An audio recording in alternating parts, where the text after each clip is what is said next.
അസ്സലാമു അലൈക്കും വറഹ്മത്തുള്ളാഹി വബറകാതുഹു.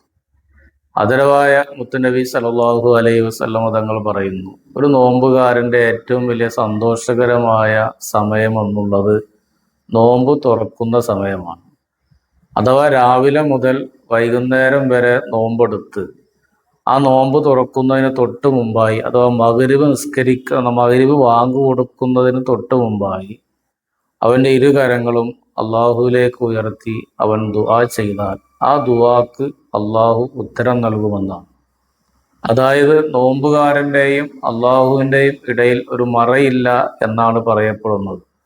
അതുകൊണ്ട് തന്നെ നോമ്പുകാരൻ എന്താണ് ചോദിക്കുന്നതെങ്കിൽ ആ ചോദ്യത്തിന് ഉത്തരം നൽകുന്ന അതിപ്രാധാന്യമുള്ള സന്തോഷകരമായ സമയമാണ് നോമ്പ് തുറക്കുന്നതിന് മുമ്പുള്ള ആ വളരെ ചുരുങ്ങിയ സമയം. ആ നിലക്ക് നമ്മൾ ആ സമയത്ത് അള്ളാഹുവിനോട് ദീർഘമായി ദുആ ചെയ്യാൻ നമുക്ക് തൗഫീഖ് നൽകട്ടെ. അസ്സലാമു അലൈക്കും.